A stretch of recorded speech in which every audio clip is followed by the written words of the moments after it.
Hay, nako. Sana talaga kapag nasakta ng puso, alam mo yon, pwede mong dalhin ang sarili mo sa doktor para gumaling na yung nararamdaman mo na yan. Pero hindi pwede. Hindi ganon. Wala pong doktor ang makakapagpagaling dyan, kundi ang ating sarili. May paano? Diba? Sa buhay ganyan eh. Halimbawa, nagkasugat ka, pwede mong dalhin ang sarili mo sa clinic. Pwede mong lagyan ng first aid kit para mawala yung sakit. Pero kapag sakit ng pagmamahal, ay parang walang lunas, no? Sana may ganyan, para hindi tayo nahihirapan lahat. Diba? Sana may ganyan para hindi tayo humahanap ng panakitbutas. Kaya ng kapalit. Wow. Anyway, I am back. It's me, Ganda Wanda. Kasama niyo pa rin dito sa 101.1 Yes FM. Pero how do you heal a broken heart nga ba, ha? Kailangan ba kapag broken hearted ka magsasagada?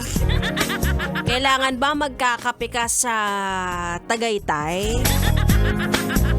Ako hindi ko alam. Basta ang sinasabi nila, no?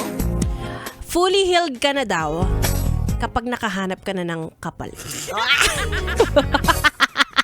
Naka-move on ka na daw kapag meron ng bago, gano'n.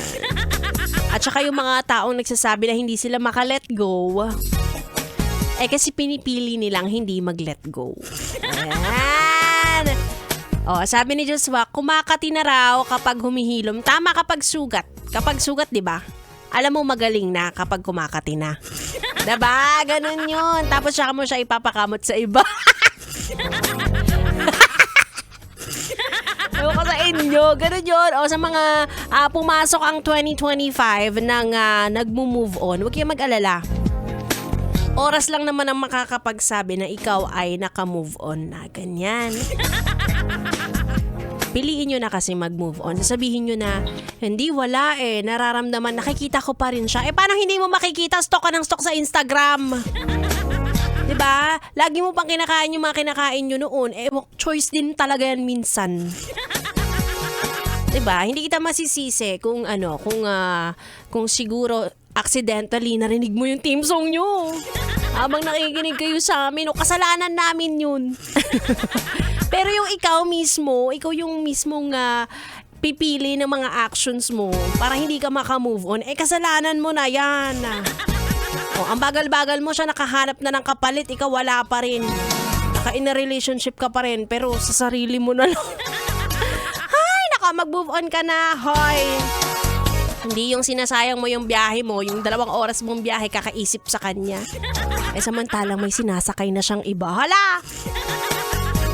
Anyway, bago nyo ako awayin, sige na, samahan nyo na ako. Biglang ganun. Hanggang alas 9 ng gabi, again, it's me, Ganda Wanda. At kung di ka pa nakaka-move on, pwede mo ko gamitin. Sige na. Libreng-libre lang yun. Anyway, tuloy-tuloy ang ating tugtugan. Dito lang sa stasyong number 1 sa kalokohan. 101.1 Yes FM. Solid.